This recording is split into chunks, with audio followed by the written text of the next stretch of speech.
Welcome, everyone, to another episode of Liberty Lens. I am your host, Big John, or should I say, I am your co host because I share at most equal billing with this gentleman. So I am Big John. I am your co host this week, along with my good friend, Mr. Mike Termat. Mike, how you doing this week? Great to be with you, John. It has been quite a week, and so I've been looking forward to talking with you. I know, bursting at the seams, folks. We were trading messages back and forth before the show. What are we going to talk about? We're going to talk about this. We're going to plenty to talk about. It's an The exciting tricky week. part is picking what not to talk about yet, and put that off and talk about what's hot at this very moment. Yeah, the red pen sometimes is more important than the black pen, Mike, as you well know. Okay, let's do a quick intro here. In the last 10 days or so, I would venture to say, Mike, that we've seen an unprecedented wave of pardon activity on the part of both outgoing President Biden and incoming President Trump. So I'm going to read a very quick set of numbers for the audience, and then I want you to react to it, okay? President Biden, outgoing President Biden, over 8,000 individuals affected, which at the time surpassed modern presidential records, was what I got out of my research. The majority of his pardons and commutations were issued in the final month of his presidency. Last minute pardons, literally 15 minutes before President Trump was sworn in, like he was walking up the ramp, Biden was walking off the ramp, pardons were taking place.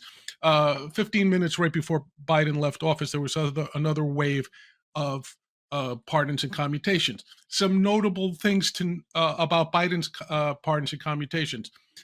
He pardoned rather Leonard Peltier, who a very controversial figure, imprisoned for killing two FBI agents in 1977. He was released, the focus of a lot of protest, and if you're a Rage Against the Machine fan, he was the subject of one of their songs. Family members, more controversially, Biden family members, including his brother and sister, administration officials, Dr. Fauci, General Milley, members of the J6 Congressional Committee, all preemptively pardoned for any potential federal crimes. Mass commutations of the federal death sentences of 37 of 40 federal death row inmates. The only three not included in this mass commutation were Dylan Roof, who was convicted of mass killing 9 black churchgoers in Charleston. Robert Bowers, the gunman who killed 11 people at the Tree of Life Synagogue, and the Boston Marathon bomber, Tsarnaev, was also not included in those commutations. And of course, he issued pardons for several nonviolent drug offenders, including those serving life sentences. Interestingly enough, not Ross Ulbricht. So before we go on to President Trump's incoming pardons, Mike, give me your thoughts on former President Biden's massive executive orders, pardons, and commutations. Yeah, there's a lot to unpack there, and should probably go line by line, which is the first thing that I think everyone needs to bear in mind as we conduct this analysis. The first piece of the analysis is that it needs to be line by line. I'm not a big fan of this, I'm going to pardon several hundred people, which sends a signal that you believe that there's something systemically wrong. Now, if you do believe there's something systemically wrong, right? Right. Say so. Make the case. Because I think that there's a couple of different reasons why pardons take place, and I think that we're waking up to the idea that there is a new reason, and that is merely to send a political message.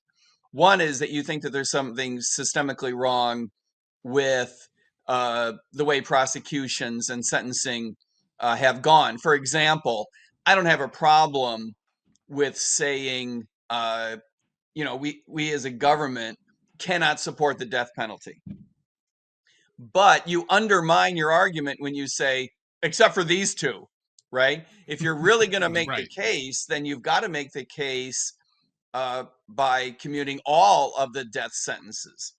Otherwise, it's not a matter of principle. It's just a matter of, well, I, Joe Biden, think that this crime wasn't as big a deal as this other crime. That doesn't, that doesn't fly. And by the way, it should have been done early in his presidency. Otherwise, you make it look like not so much a matter of principle, but just personal preference. As a libertarian, I don't like the death penalty because I don't like the government assuming to itself so much power, the ability to take someone's Right. life. Not because I don't think that these people deserve it.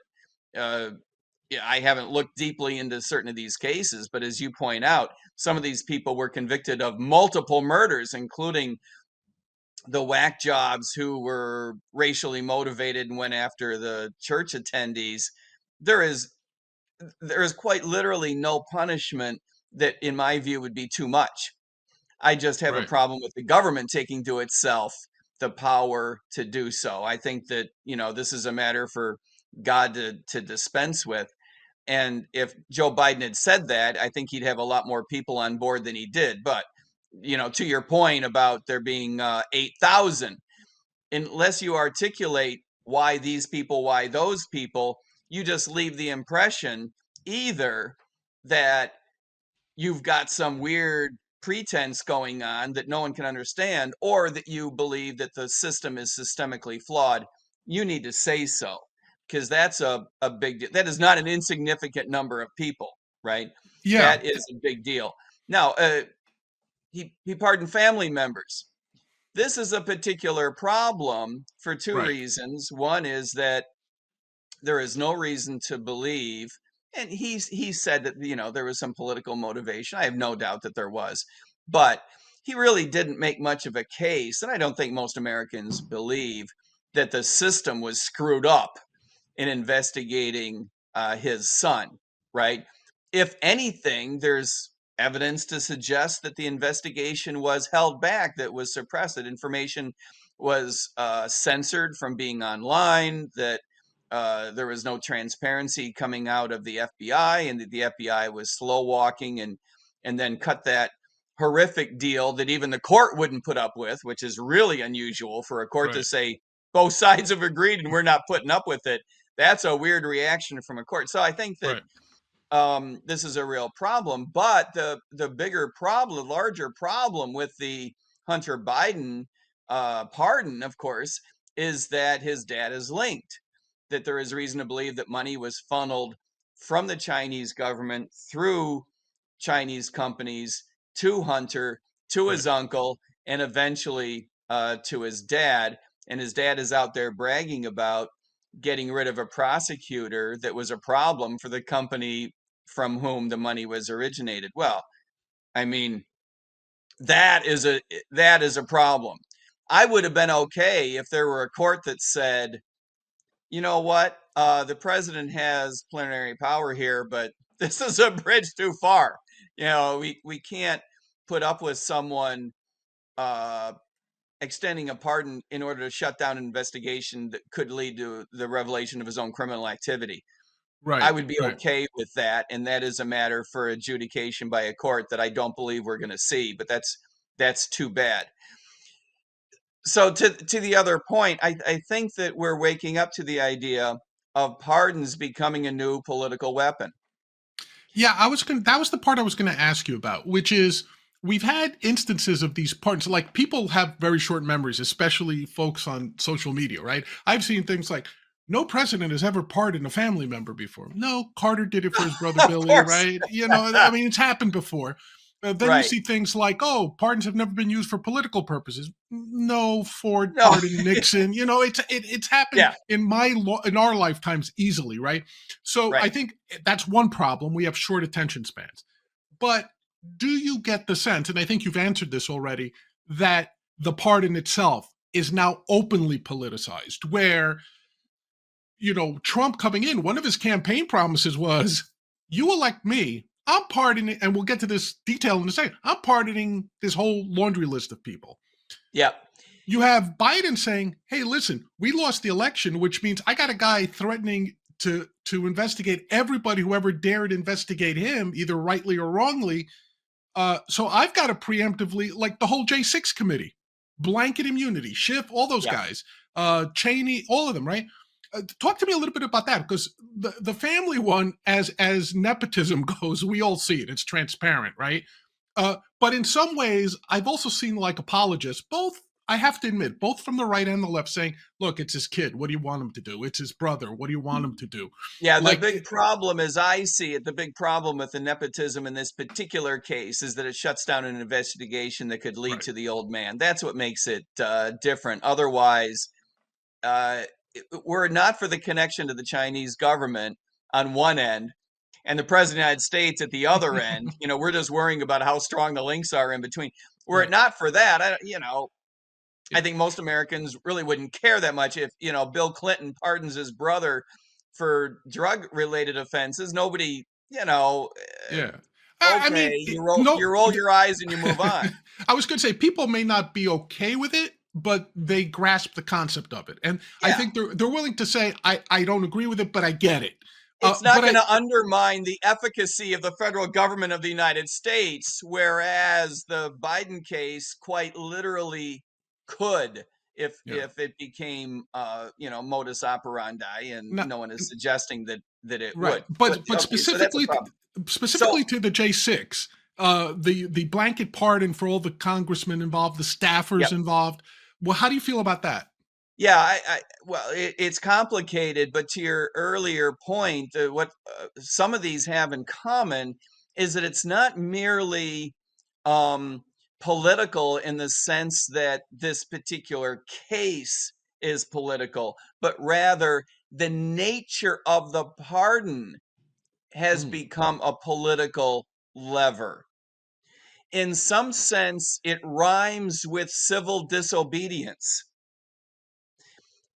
And I think in the Trump case, you have to correctly view it. This is not an excuse, by the way, mm, but I think correctly viewed, the Trump pardons are in the context of two things. Biden pardons, that was Biden, actually funny. Biden pardons right, and Trump prosecutions. Right? If you're not thinking about the Biden pardons and the Trump prosecutions at the same time, you really don't get the January 6th pardons. This is not an excuse, merely an observation.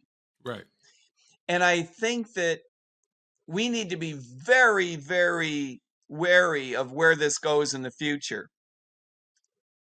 Think about both parties having given up fiscal conservatism. I'm going to connect these dots in a moment. Having fair enough, given up Blair. fiscal conservatism the last several decades, right?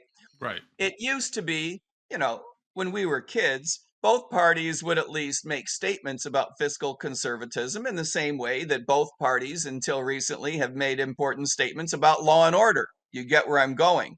right, But it became politically more valuable, efficient perhaps, to give that up and instead run down the other party for having not spent money correctly. mm, But we spend money more correctly. And so this was the beginning of the erosion of fiscal conservatism. And right, now both parties spend money damn near willy-nilly, right, right? I think that we need to be very wary that the politicization of our justice system doesn't go down the same path.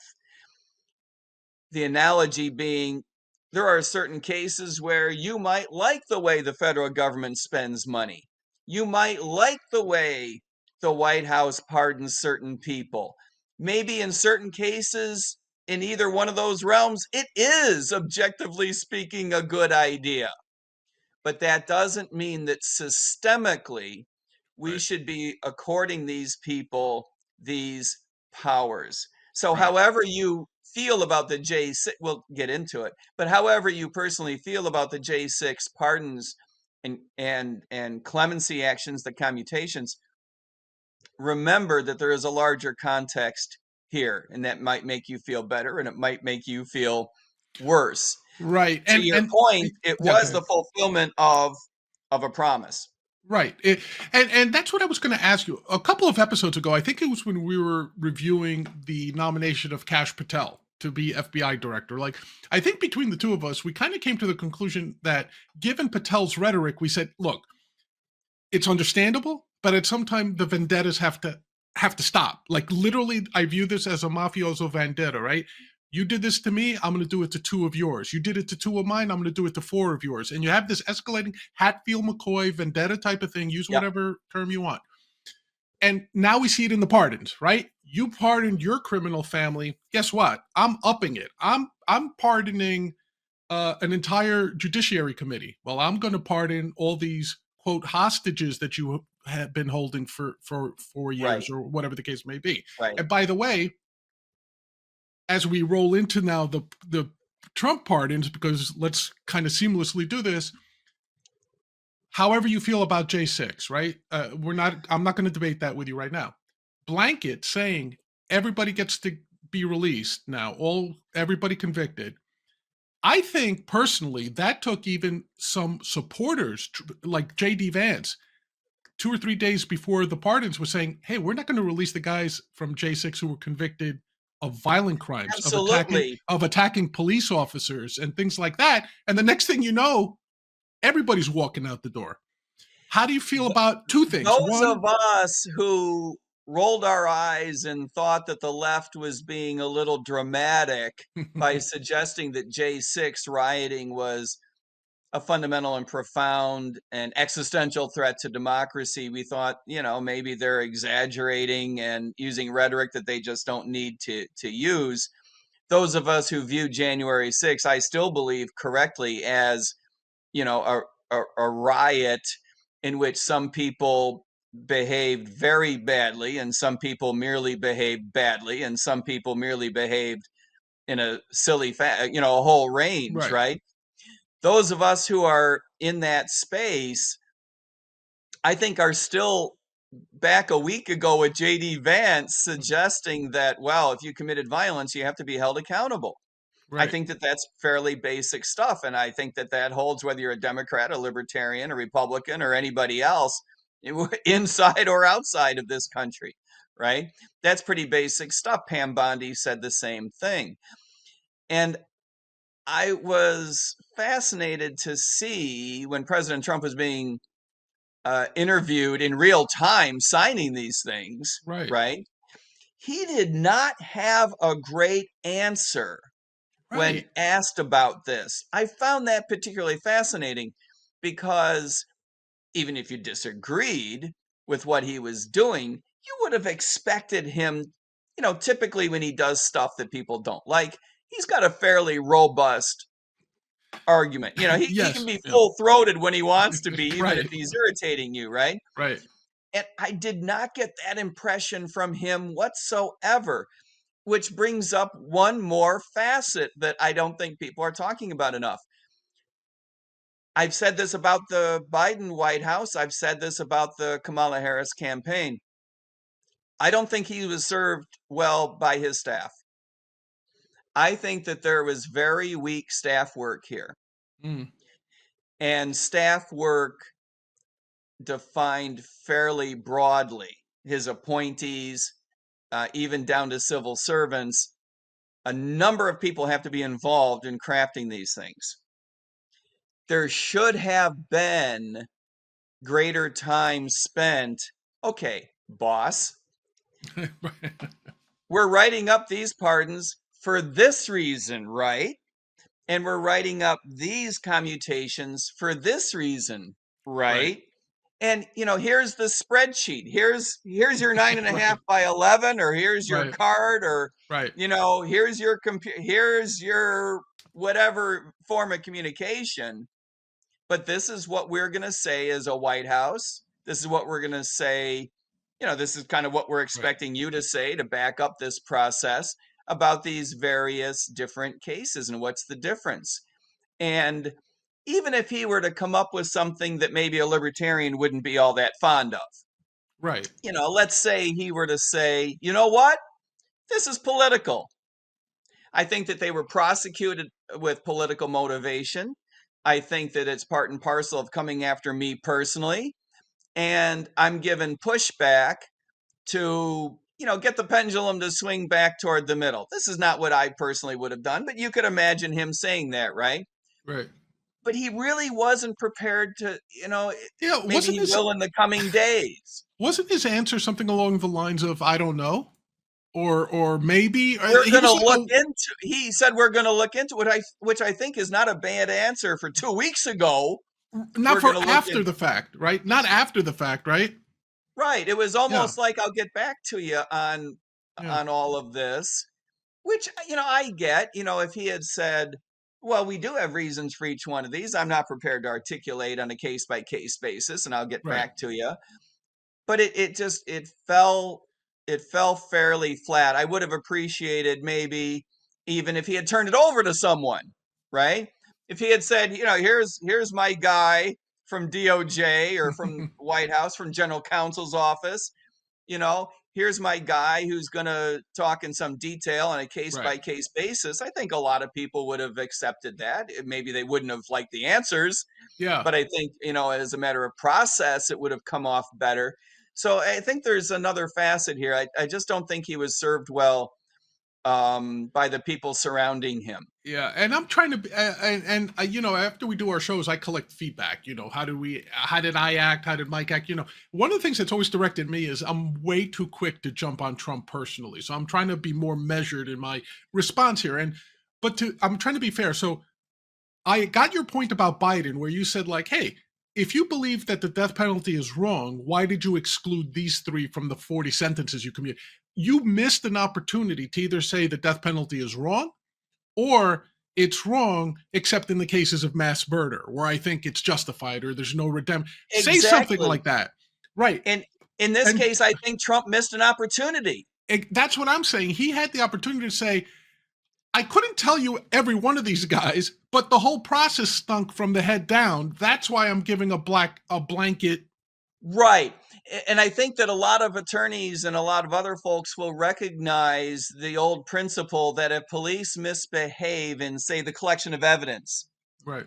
or reading Miranda or how certain things were processed, the penalty is the case is dismissed. No one suggests that that's an exoneration, Right. right? No one suggests that that means that the guy didn't commit the crime. Right. It's just this is the remedy for having screwed up the process. If he had made some argument that rhymed with that, Right. I think that we would have gotten it. The other thing that the White House didn't say was, we think the sentences were too long. Where everyone has been held accountable. They were in jail for a certain period of time. And, we're not going to get into this, counting months here and there. But we think the prosecution as a whole stunk, as you say, from the head down. And therefore, Right. the way that we correct this. The other angle is, I used this term earlier, a form of civil disobedience. Right. We're not going to support a justice system. This is not something he said, right? Right. But you could imagine someone saying, we're not going to support a system in which everything just gets politicized. And the way to correct this, right? And sometimes that means you're going to have to put up with some people being freed that shouldn't be. Well, it's that old defense lawyer adage, right? Better that 10 guilty people go free than one innocent person go to jail, right? It's the same principle. Right. And I, to your point, I would have appreciated that. Or even the statement of, look, and this is what I was, let me save that. I'll save it to the end because the one thing I want to get to before we run out of time is very specifically for the folks watching us who I assume are of a libertarian nature bent or trying to learn more about libertarianism. Mike, tell me why the the full pardon of Ross Ulbricht, the famous hashtag Free Ross Yep. that libertarians have been chanting about. Tell me in a nutshell: A, why was it so important that this happened? B, the ramifications of it for the Libertarian Party going forward. And then the last one I'm going to throw in there, Mike, just so you get time to think about it, is the pardoning of Ross Ulbricht hypocritical given some of the executive orders that Trump issued also in his first 2 days in office regarding the death penalty for drug dealers. So put that Well, in the look, there's a pot for a lot to second. unpack there. Don't Yeah, let me accidentally skip a piece. Let's make sure we cover all of that because they're yeah, all interesting questions. yeah. And there are different levels to this, including a high-level political view. At the bottom and working our way up, as most of your viewers are aware, Ross was convicted of creating an online marketplace, a website where you could buy drugs. The Silk Road. You could also acquire uh, Weapons. fake IDs in Yeah. order to, presumably, in order to buy drugs. And yes, I have heard the accusation that there were other things, other crimes committed there, but really what this was all about was a drug market. And he was never charged with those other alleged things, like, correct? Bingo, Right. bingo. And so there's a couple of things to be said here. Those of us old enough remember at the time the government was very upset about this because they were afraid it was going to explode, right? That one website, now there's going to be another, they're going to be playing whack-a-mole. And Mike, I'm sorry not to interrupt you, but the other piece of this that I think was a boogeyman was that it was all crypto based. It was based on Bitcoin, which was another thing. And so this was going to be difficult for the government to control. Right. And so they had to set the precedent, they had to send a signal, they had to create an example. And so they went after this very, very hard, and they convinced the judge to hand down an enormous sentence, 2 life sentences plus 40 years.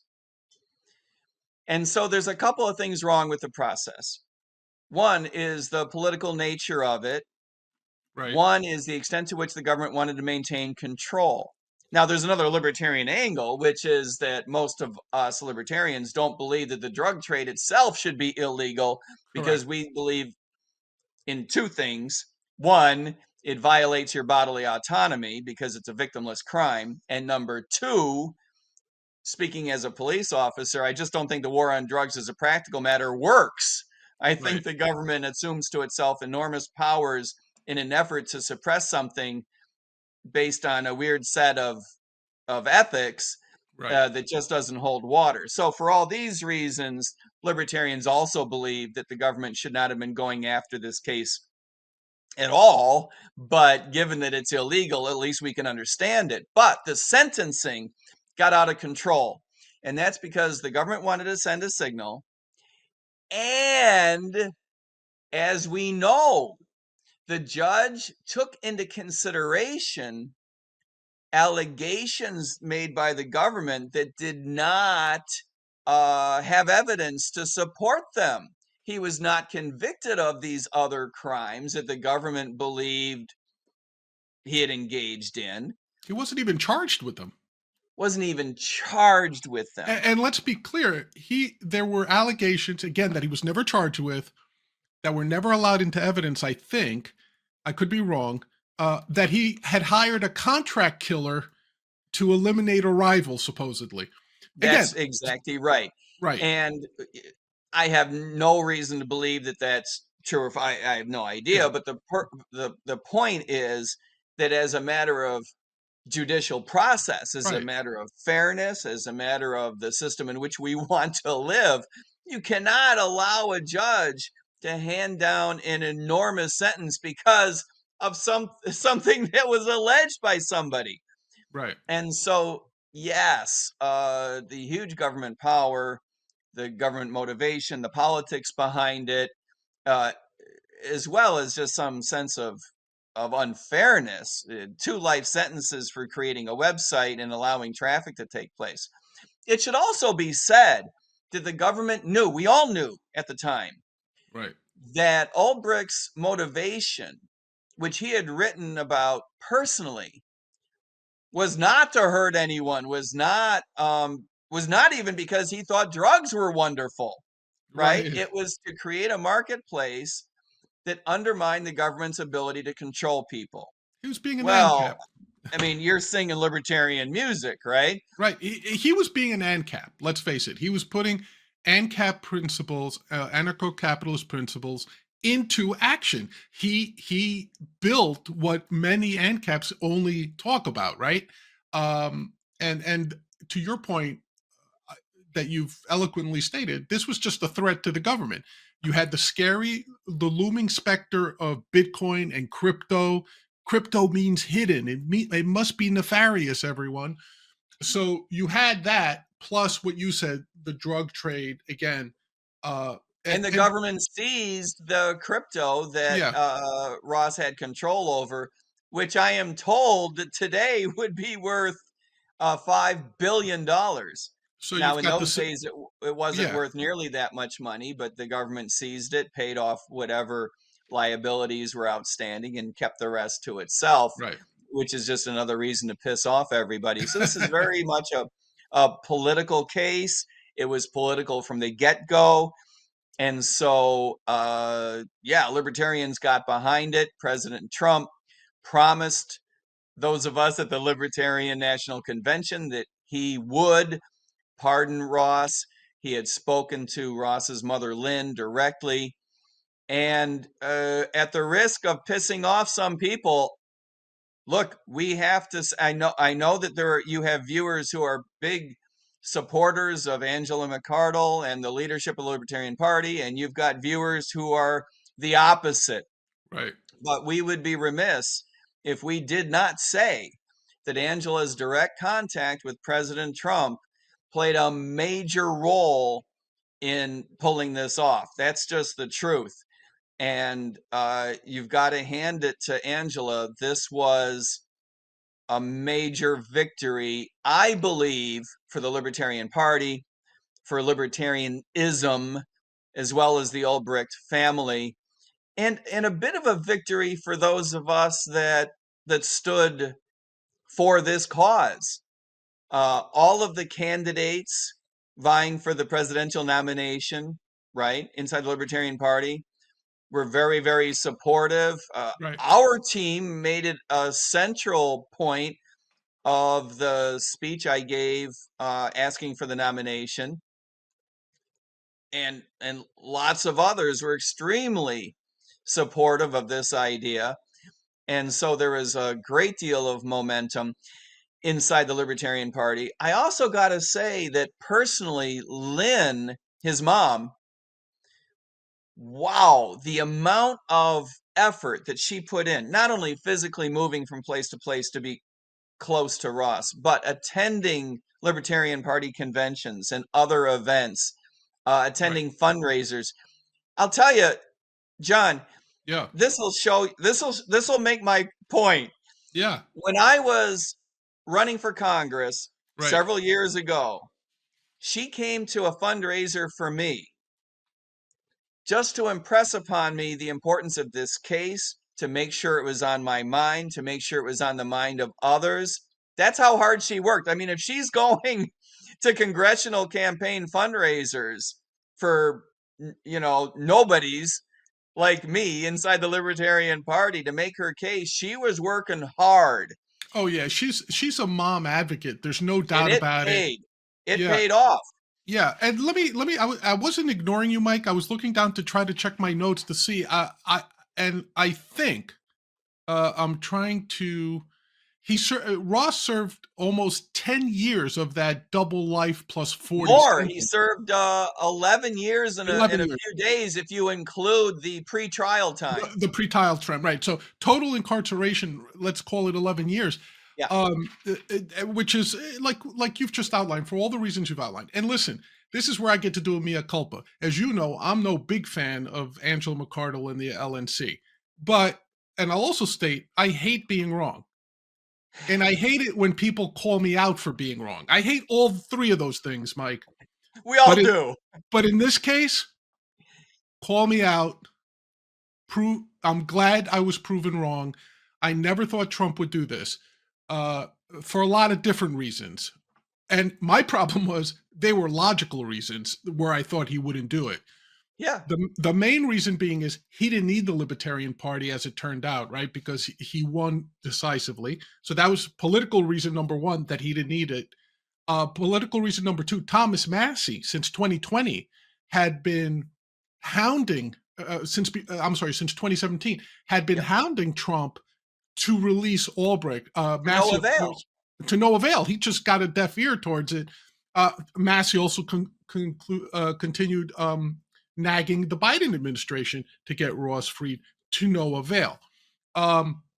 So we got Ross free, which is wonderful. But now I got to ask you, as a wrap up, the political conundrum his release caused. Again, 100% elation for Ross being freed, for his family, for his mom in particular, who works so tirelessly on his behalf. But I have to ask you, tie it up for me, because it ties into everything we said.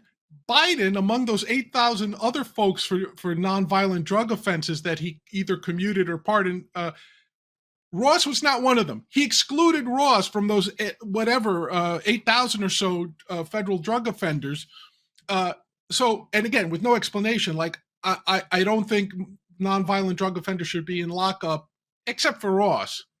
Then you've got the complete opposite with Trump, where he's like, this was an injustice. I've spoken to McCardle. I've spoken to Lynn Ulbricht. We're letting Ross go. Kudos for letting him go. But explain to me why you let him go when literally the day before, less than 24 hours, you've announced we're going to start looking for the death penalty for all drug offenses. By the way, not like violent drug offenses, just like, hey, we caught you smuggling across the border or whatever. So talk to me about that. Like, again, the single act, freeing Ross. Now And tell me this about all the falls garbage surrounding under, it. politics. And let's set the principles aside for just a moment. Because Right. I agree with you. I don't like prosecuting drug offenses at all, and I certainly don't like upping them to the point where the sentences are similar to what Capital you would cases, yeah. use Yeah. to punish people who are actually violent. Let's set all of that aside just for a moment. Clearly, this is politics. Clearly, Right. the fact that there is no check on presidential pardons is a problem. And I don't mean that it's a problem because I don't like this pardon or I don't like that problem. It's a systemic problem in our Constitution.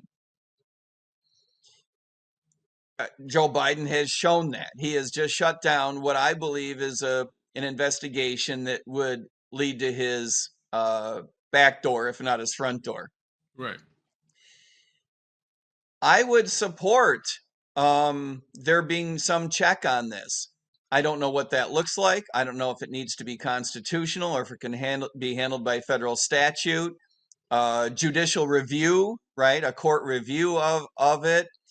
But we cannot send the signal that we don't like our judicial system and that we need a politician to fix it in batches.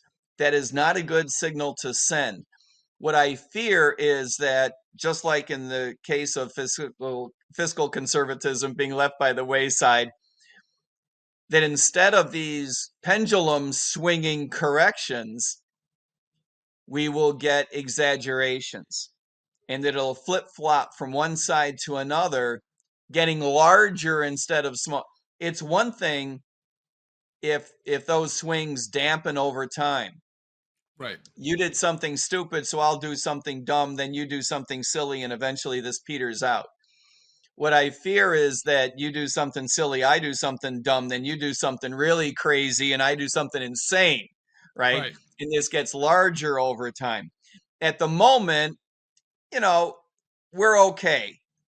Mm. I don't like pardoning people who are violent. I don't like police officers, in effect, being told, you got tased, you got punched in the face, you got pepper sprayed, suck it up, buttercup. The judicial system is not behind you. I don't like Right. that.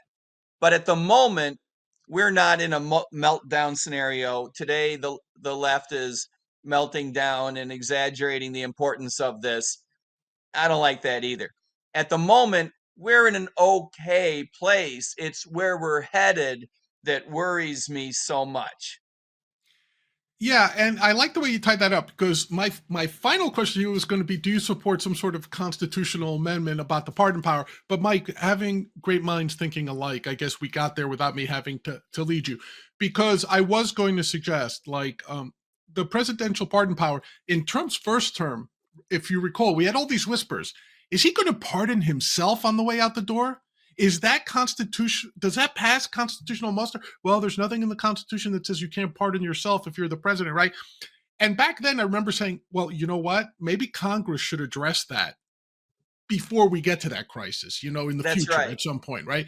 So, to that extent, I kind of hear what you're saying. Perhaps it's up to Congress, which they'll never do because they're too polarized, but would they, and I guess your answer was you'd be in support of this, is have some process, whether it's judicial review to present a batch of candidates to the president, or the president handing a list for judicial review that says, these are the people I'm considering, or here's the action I'm considering. Does it pass, like, whatever? Yeah, I don't right. know if the Supreme Court would be there, or like a federal court, or I'm And not certain sure. rules, you can't pardon yourself. You can't shut down an investigation that would reveal something about Right, yourself. right. Um, you know, uh, Part of the problem with shutting down the Hunter Biden case is that now there's no one motivated to look into Joe Biden. By the way, we didn't get to Anthony Fauci. Right, right, This, right. I think, is a real problem. It's not because I am certain, because I'm not, that what Fauci did was illegal. Criminal, yeah, yeah. Personally, I think the problem with the behavior inside of a lot of places under the HHS umbrella is worse than criminal behavior. It is behavior that's legal and not good for us. That's a much bigger problem than behavior that's illegal and is bad for us as a nation. I think you're pointing towards, what was it Hayek said? It's the pretense of knowledge that a lot of these folks in these Of agencies course it have, right? is. We need a special investigator. If that leads to the revelation of crime, then we need a special prosecutor, one step at a time. I'm not suggesting that uh, we do an end around the appropriate judicial process. Right. But this idea of pardoning people in advance of criminal investigation is profoundly A, stupid, and B, bad for us. Mike, I think that's the great last word to have. So, on that note, I want to thank Mike Termott for joining us this week on Liberty Lens.